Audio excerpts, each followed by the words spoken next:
My name is Jay McPhail. I'm the Chief Technology Officer for the Fullerton School District. It's a K-8 district in Southern California, about 14,000 kids, about 15 minutes from Disneyland. We have a free and reduced lunch population of about 40%, so it gives you kind of an idea of, we've got a very mixed socioeconomic group. We have English as a second language, but that's Spanish and Korean as well, not just Spanish, which is typically what you see. K-8 district is interesting. We have the K-6 schools, we have a couple K-8 schools, and then we have a couple straight junior high schools, which are grades 7 and 8. Well, we're working on several things. I think what I'm most proud of is that Fullerton's been known for a long time as being a leader in technology, but they've been a leader in pockets. So we've had pockets of excellence across the district. You may have heard of Fissler Junior High, for instance. For the last 10 to 12 years, there's been a one-to-one program that has been visited all over the country. We have Nicholas Junior High, Hermosa, who also have been visited, but our problem was many of our other schools didn't have that access or that equity. And so this year, we've gone out and we provided iPads to every single 5th through 8th student throughout the district, about 10,000 iPads that go home and come back. And so we are really excited about that. We obviously had to do some pre-planning and some setup for that, but that's that project has enabled a whole host of other more interesting projects that have to do with personalized learning and gamification and the base in behind those type of things. We realized that we needed to have, equity is an interesting word in education because I don't think you can ever really achieve true equity as it's argued, but we wanted to be more equitable and provide more equitable access across the board. And so we knew that from past experience in our district and in other districts that there's three main areas where people fail. One is lack of infrastructure, the other one is lack of technology training and support in the classroom, and then the other one is actually at the device level itself. Is the device viable? Is it usable by kids? Those type of things. And so we had to address each one. We're historically a very Apple district, and Apple's a great product, but it's very non-enterprise friendly. And so there was not a lot of enterprise infrastructure at Fullerton when I arrived. I've been there a little over a year now. And so we bumped up the infrastructure. We're completely wireless throughout all of our campuses, including the green space and parking lots. We've used what I call a 21st century wireless system rather than a 1950 wireless system that often everyone says I've got a Wi-Fi, which means you can see the signal, but only 2 people can use it at a time, that type of access. In our case, we've really paid attention to density and flexible learning spaces, because we know that as kids move, they move in pockets. If they bring 2 or 3 classrooms together, we have to be ready really for a 3-to-1 environment, not just a 1-to-1 environment. And so we spent a lot of time in terms of training the teachers. We brought them in during the summer, and we did a 3 to 5 day training depending on their technology level. We tried to personalize that learning because we had the wide spectrum. We had some teachers very tech savvy, understood that whole aspect. And rather than make them sit through a PD environment that the others were sitting through, just didn't make a lot of sense. So depending on where they were, we tried to have projects for them to demonstrate mastery. And once they did that, they were done, or they could stay, and they often helped us in terms of training.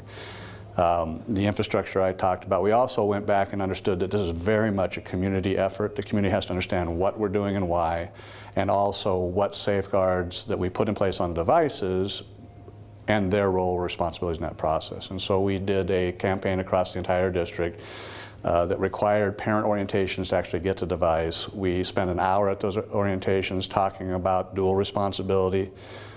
We did not want to make this mistake other districts have made to assume the complete liability of that process. We've done everything we can on our end to be diligent, but the truth is that a kid that's diligent can get around most fences. And the best way to deal with that is have the community adults, both teachers and parents, watching and looking over the kid's shoulder and saying, what are you doing? So the combination of the teacher training and then the parent orientations were 2 big things, but we also knew that from PD and from past experience with research that without in-class support, often things die on the vine. And so we also put in a layer of tiered support that includes technology support on a rotational basis out at sites. It includes a teacher on special assignment that rotates through those sites to show model lessons, help teachers. We have a data person that rotates through site because a lot of these systems are data intensive and getting kids accounts and knowing how to get in and out was crucial. And then the last piece is we use an MDM system to manage our applications and process, and we have a person that rotates through in that process as well. So on any given day, on any given campus, there is a person on campus that can help you, and they're not in separate silos. I'm a certificated leader, I sit in ed services, I oversee both the classified technology and ed tech technology in my building, and as a result, the only one that has a problem with being schizoid is myself. We've started a program we call iPersonalize, and it's really a combination of personalized learning and gamification. So it's, the easiest way I describe it is allowing students voice and choice over the pathway of what they learn. Now we know we're mandated by the state and by our federal government to teach certain standards, certain parameters, but we're not mandated to teach them in a pecking order that they give them to us. And much of our experience as adults from school is not good because of that process. And so what we've done, we've looked at the research, and we see kids that we're having a hard time engaging in schoolwork are spending hours and hours in the video gaming world. And we realize that we can't compete in the video gaming world, so what we've created is a space in between where it's more of a fantasy football type experience where a kid is able to go in and learn about, for instance, informative writing, but do it in a part virtual environment, but also a part campy, made-up environment where Ben Franklin actually shows up and gives you clues in terms of how to find the next standard. And again, the key here is voice and choice. Our tagline in Fullerton is we want to create agency in our students to defeat ignorance and indifference. And that's the rallying cry of that particular game. And we've had about 1,500 kids play it at this stage. We have another round getting ready to go. And across the board, they love it better than the regular standard classroom environment. And then there are also, you know, you're not World of Warcraft or those types of things, which we're not, and we don't really want to be either. But it's all of the things I talked about previously, the infrastructure, the training and underpinning, has made a base for that higher level of learning. And so the easiest way to explain it, again, in a short section is that kid goes in, is going to learn about writing. They've got multiple pathways to get where they want, and their interest plays a part of that. So if they're interested in a particular pathway, they can choose that. They get more information in that pathway. And we're finding kids spending hours and hours outside of the regular school day playing this game and learning in the process. We've done a little of everything. We started out with the idea, our superintendent, Dr. Robert Pletka, really kind of gave us the mission, you know, so your mission, if you choose to accept it, ... And we started building in a standard LMS. We used Facebook. We've now shifted to a company called 3D Game Labs that provides kind of an LMS for gaming, if you will. But we're diving out of that into things like Minecraft and into things like Glass Lab. Still using the 3D Game Lab environment to actually do the leaderboard and feed the content to it.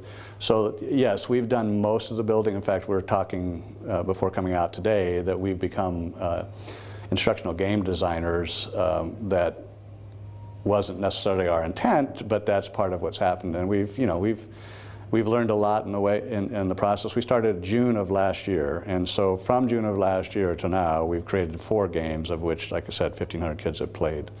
So it would be threefold, as I said before. One is make sure that you have the highway in place. We know very little about the next 2 years, frankly, in terms of where technology is going to be and where it's going to evolve. We all know the highway is going to be critical, and by highway I mean wireless access that's capable of handling density and bandwidth that's capable of handling as much traffic as we send it. Without that highway or some alternate method of providing that, you're dead in the water before you even start. The second part is to not separate technology from teaching, right? And that those two need to be wedded. Too often we get distracted by the shiny toys, which are very cool, and they always are very cool, but unless the teachers or the ed services part of our wings understand how they can be used, and in fact drive what they're trying to get done, those tools often don't get used, or at least not used at the level they're at. And I guess the last thing is remember, always keep in the forefront of your mind that our customers are the kids, right? Kids and parents, not our superintendent. Seems like that's the case, and not even necessarily our board. Our job is to provide to our students, and if we're not listening to them, incorporating them in the feedback, frankly helping them in the support process and using their expertise in technology, which is far greater than ours across the board, then why are we doing it?